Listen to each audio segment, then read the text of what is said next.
Mukasadaira ndobva ndatanga kuimba. Ndaita percussion band and I played all the instruments. Seeing that I was short, I was in the percussion for 3 years. And then I was asked that because I have a very good voice, I could go into the junior choir. Unfortunately, the choir mistress said I could not be able to buy a uniform for choir because I didn't even have a school uniform. So I could not make it into the choir. I made a declaration and a proclamation, and this is why I'm standing here today to confess that even when I was perhaps 10 years old, I told myself that I was going to be the best student in that school. And because in this school, they had a policy where they would write the name of the best grade 7 student in the foyer, I would have my name there. And 1981, I did. Don't be remarkable.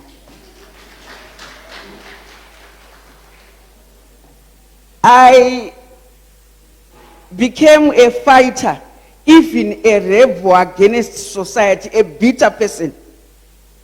But I had learned that to make people feel me, I had to be the best. In anything and everything that I would do, I'm going to be the best. I know some of you are my age, some younger, some like Celine there who has just discovered another of your talents.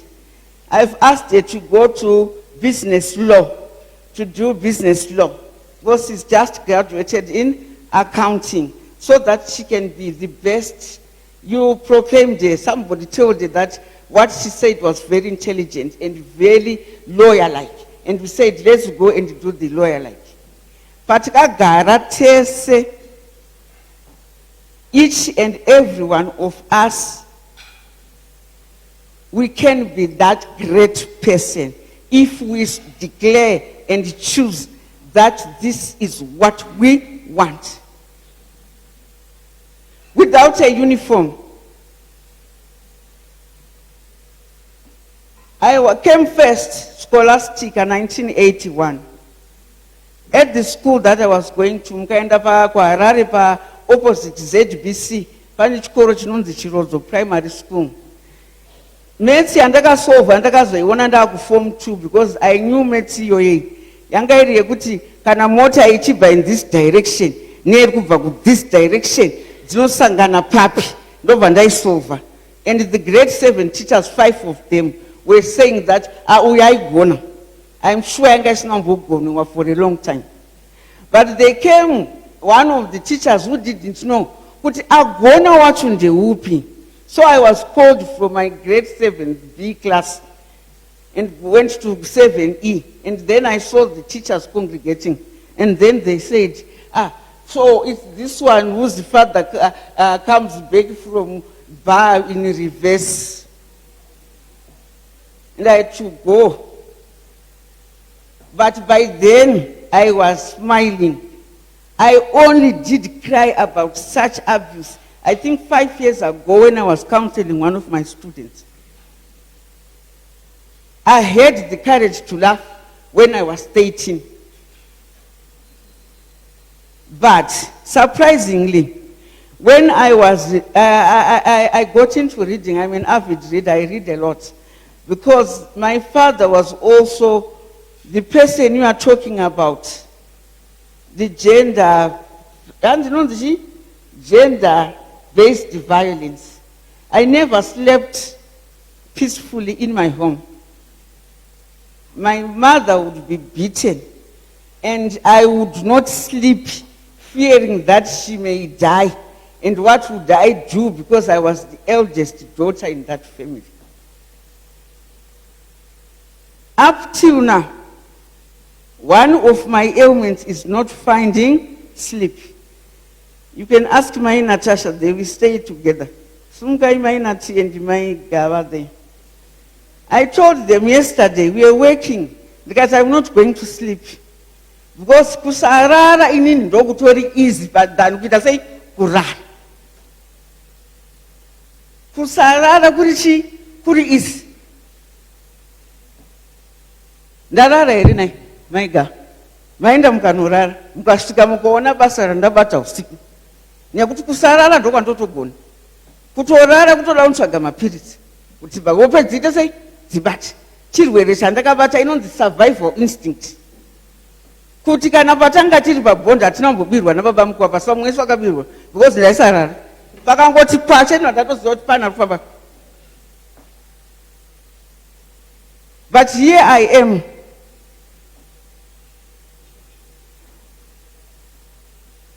I knew the value of onion, the value of a tomato, because it bought or paid for my fees. And if I had not done that, I am sure I would not be standing here. Because those that were not selling onion and tomato, some have died. Some cannot look me in the eye. When I go to my home to Mbari, some cannot look me in the eye.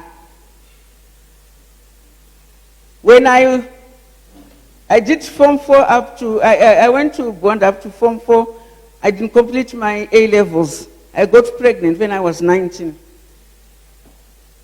And it's good that I did get pregnant before I finished school, because I had rebelled against my discipline as a person. I failed. I failed my mother, and I'm sure I failed my father too, because my father would have a lot of pride in me. Because by the time after grade 4, I would get, apana ita number 1 pachirozo ndini, ndiri number 1, baba wangu waibvuwa kuti kubasa vanokumbira, vangu vasati vakuenda kubasa, vakazoenda kubasa nda grade 7. Vangu vasingaende kubasa ndakazobvunza baba mukuningi nawo kuti nai imi, zvamuri kuti mukoma wenyu anga ari intelligent, chakazoita kuti ini ndinge ndichibhadhara school fees chii, ndichibika masamusa, ndichitengesa chakambwenge chiri chii. Vakazoti baba vako vangu vaidi paPI, vanga vasingabvumidzwi kusenza nevarungu, nekuti vanga vari kuita misikanzwa yekupondesa matayi emota dzevarungu muna Beatrice, pandinogara padhuze nepana Beatrice. I only asked that question in 2011. My father died in 2007. If I had known, I would have accepted kuti pamwe kuti wadoro, baba mudiki wangu ndo akantaura baba wako vainwa doro out of frustration, because he had a lot of potential. Ndiri kutaura nezvemadomasi neonions. Pandakasiya chikoro ndakabva ndarorwa naMukuwapasi, vanga vari pabhondi, vanga vari ticha wangu.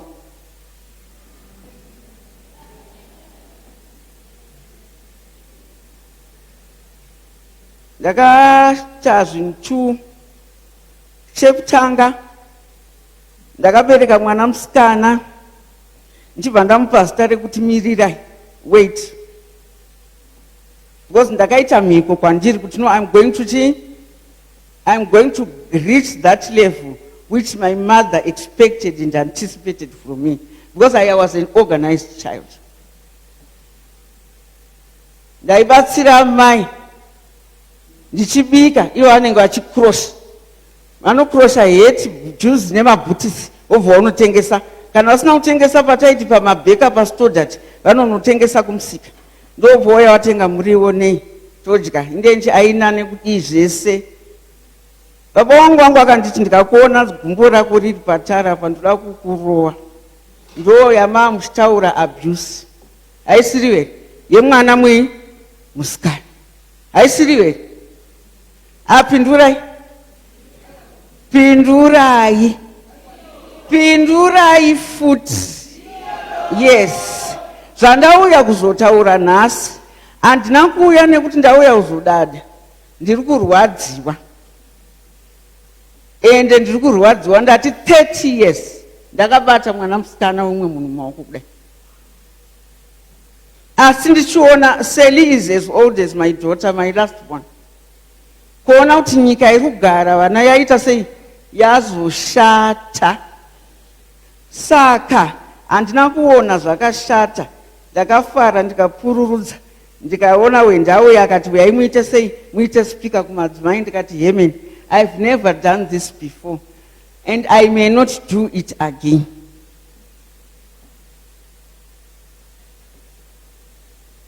Mirirai ndadzokera pagrade 7 paya, handizve kuti ndipei chii, ndipei nguva, just give me time.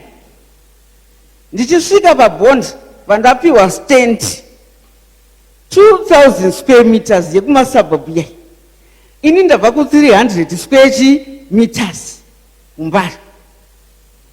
Pandasvika onions, madomasi, mapotatoes, cabbage, huku, mafrizit, mapopcorn, hanzi mai machips, ice cream. Endai munobvunze mwana wandakadzidzisa paBondi. Ndaitakura pamusoro. Kwaifamba bhazi ramatongo ndorandainohodha naro mafriziti kwaRusapi, nekuti raita pinduka, raienda richidzoka. Sambaza akaenda aizodzoka mangwana. Asi sambaza ndiye wandaiti muBonda munorimwa bhinzi, munorimwa mapichisi, mapuramzi, zvese. Ndaitora zvinhu zviyaizvi ndotenga, ndoisa mutumapurasitiki zvandanga ndajaira kupi kumbari, ndosunga, ndoisa pabhazi. Amai angu otambira. Bhazi rasambaza rakapedzisira radhaivheta rutu, pane kuti riende nekuna Beatrice rarakupinda nepana Runyararo. Parabva kuBonda rinoridza bhero kuti pii, Mukuwapasi otora bhara obva mai pagedhi woendesa. Rikasvika kumbari pii futi pakona, mai angu otora otengesa. It was not an easy life. Yanga ine kushoresa nekutukwa. Asi inini I didn't see it as that, because andaida kuzombororwa nemurume anonwa doro. Ini zvandakadana nawo Mukuwapasi ndakabvunza kuti munonwa doro here. Kwakutonzwa takudanana kuti havanwe chi doro, ndikati emeni Mwari mandichengeta. Nekuti nini nedoro hatitarisane maziso kudai. Munhu kana akanwa hasha dzinosumuka mandiri kuti mari yekuwesta kunodhipozita mari. Ndo dzanziri pfungwa dzangu. Zvokudai ndandine murume anonwa, pananga achiti hanzi vatengerei, hatina kuwirirana. Kubva ipapo pakauya first leave, we went to UK na Mr. Mukuwapasi. Ndikasvikako ndikasenza chiri vairi, tandasiya taita stand muchikanga yatandapedza 2 years tichibhadhara kucancel. Kuma 1990 handiti vane mastand kuchikanga munozviziva kuti zvava zvakanaka, waenda uchisisa kadeposit, handizve pei ticha ikauya woita sei, wodeposita. Tabva taenda kuUK 2001 batatenga batasenza tiri 7,500 pounds. Svikei nayo muno muZimbabwe, asi ndakaita 1 declaration ndiri kuUK kuti mari ndaiona iriko, but we had to make a decision kutakura vana toenda kunoticha kupi kuUK nevana, kana kuti inini naMukuwapasi tomboparadzana, ini ndosara nei nevana. I made the choice yekusara nei nevana.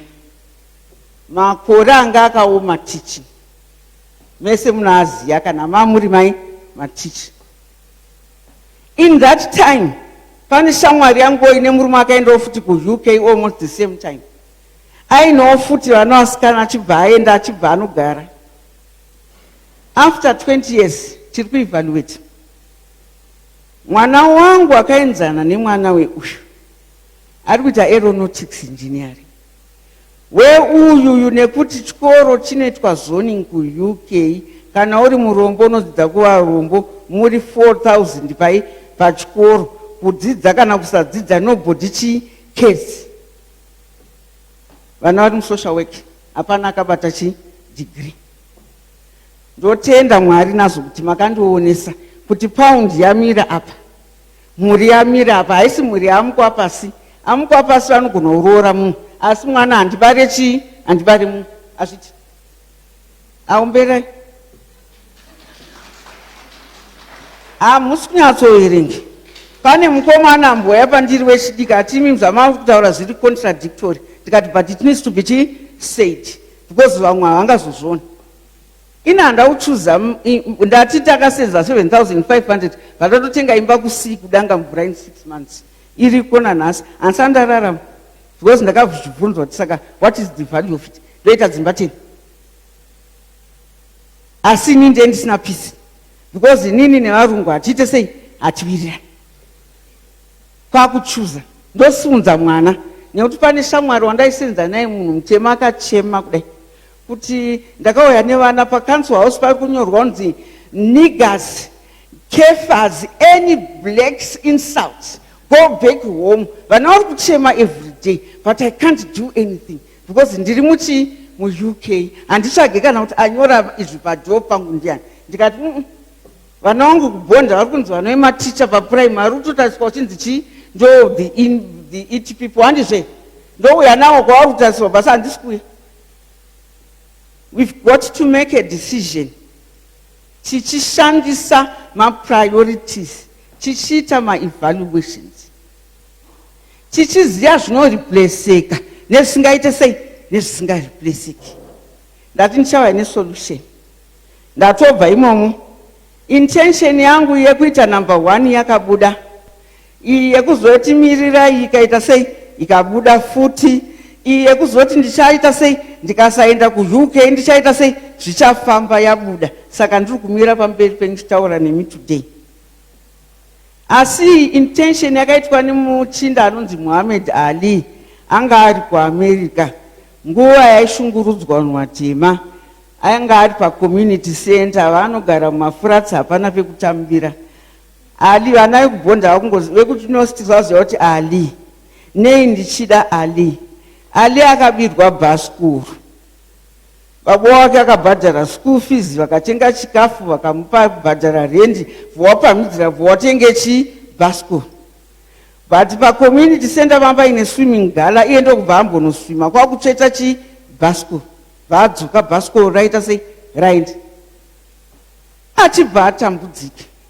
Ngatitambudzike nebhasikuru. Ngatiite sei?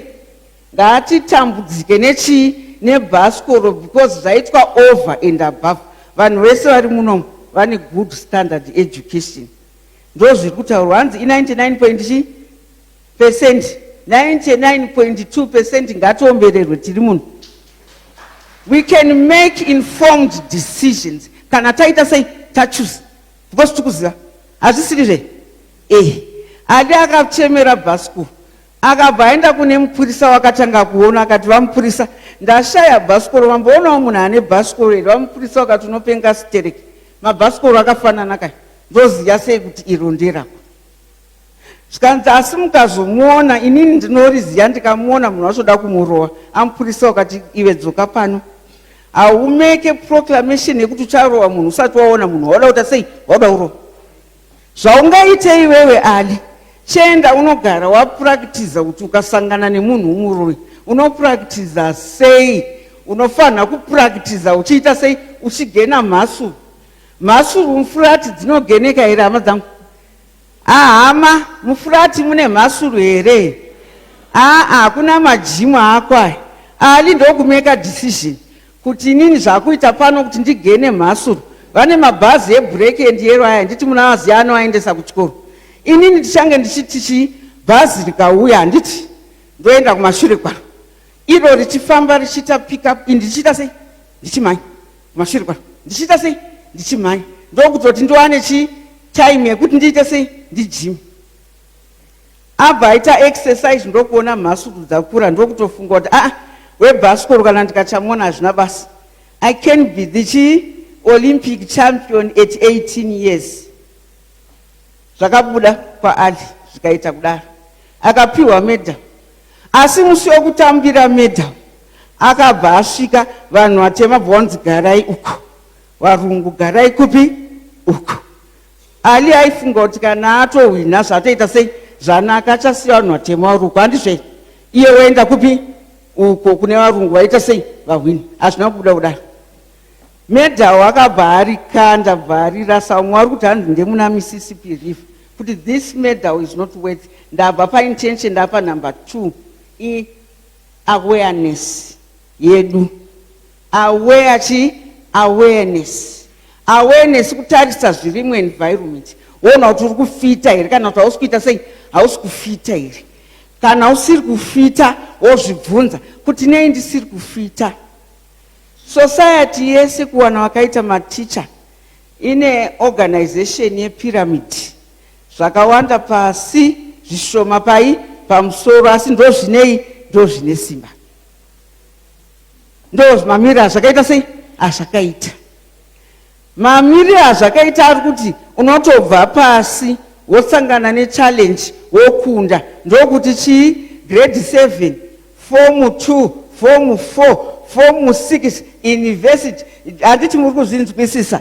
Ndo challenge wokwira kwenda pamusoro. YemuZimbabwe society yagadzirwa society neacademics. And taita academic bastion.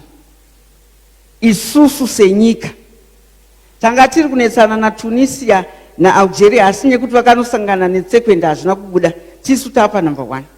Asi zvataurwa naamupurisa pano. Amupurisa ndo vataura. Social fabric. It has been torn. Yabvaruka. Tikaramba kuti haina kubvaruka tadya izvozvo. Madzimai pano wanda kuona kutasa paside way. Avachadi kunditarisa. Ndati awareness. Izvozvo munhu ngaatozvitarisa, handizve awareness. Handiti ndimbori pai ndiri kuitei nguwai. Zvizhinji zvezvinhu zvatinoita nezvinotinetsa hazvina kana nebasa rese. Tinonetseka nezvinhu, mamuchitaura nyaya yekuti munhu anenge achirwa nemurume kana kuti anorwa negirlfriend yemurume. Murume munhu haasati aMwari.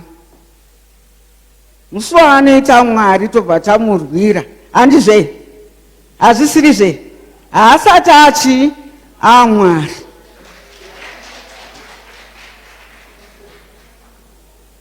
Ndati murume haasati aMwari. Arimo futi mumunhu. Handiti? Vari kutaura awareness environment kusati kwauya phone. Vari kutaura kuti pamunhu wega wega vanhu 5 vaunospenda most of your time navo ndo vanokusocializa. Vanotonga zvauchapfeka, zvauchadya, zvauchataura, zvauchaita nezvausingaita sei nezvausingaita. Zviri 5. Vari vanhu 5. Asi kuri kuzouyawo futi muna Genesis kuti hanzi Mwari akazoti aikona ngo tinoinfluence kwaka. Hazvisirizve? Pakazoya nyaya yeconscience, guilt. Ukaona watarisa 1, 2, 3, 4, 5 wobva waevaluata kudai kuti vari kuita kuti ndidye madora. Handizvo? Zvakanaka here? Daire. Zvakanaka here? Handiti? If we evaluate, tinogona kuona kuti vanhu 5 havana ndava pambiri havasina. But muye mandataura meorganization mune anonzi mabasic needs. Ndo echikafa, ndo emarriage zvakare ataurwa. Handizvo? Handizve? Ndo ana shelter, ndo ana protection. Pamberi pacho panozoya inonzi belonging. Ndo ya group yauya nani na phone. Suddenly vanhu 5 vachi 5,000 kana kuti 500 kana kuti ameno ya 5 something. Ndo zvatakuta. 5 ichi something.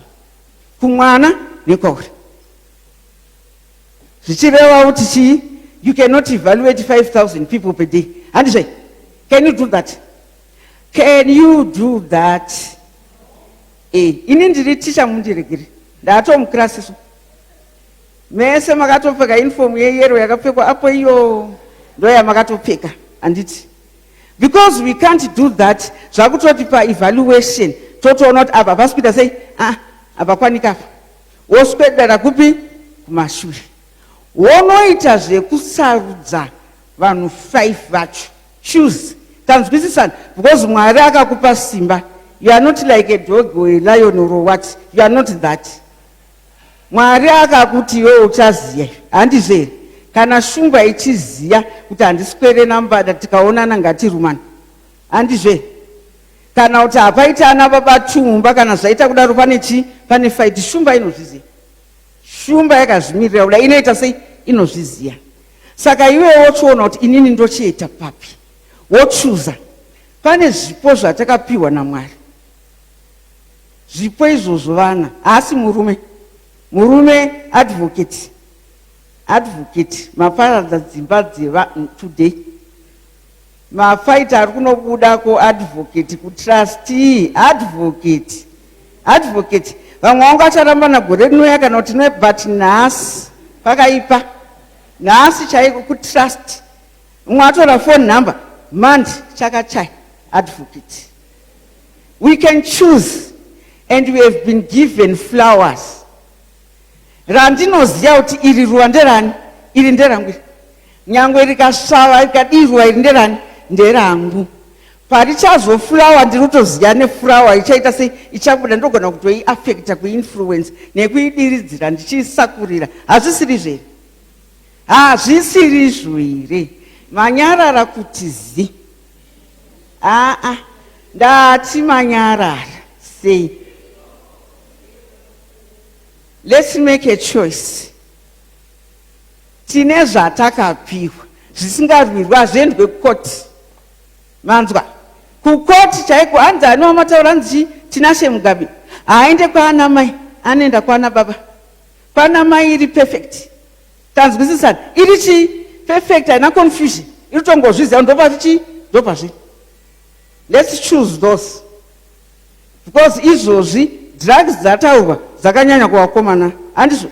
Abuse yataurwa yakanyanya kuvasikana. Saka imhurisi. Handizvo. Vosungovara vasikana kana vakomana. Zvape. Now, ndakuda kupedza.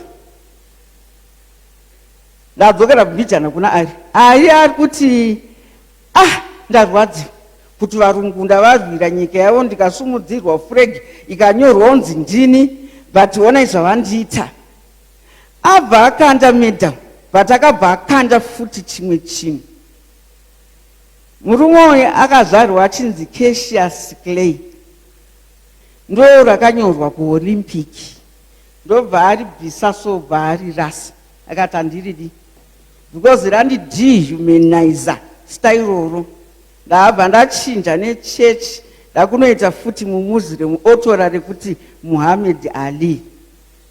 Now, can we not do that? Mabacha abe. Matizi nge muri muchechi taurai.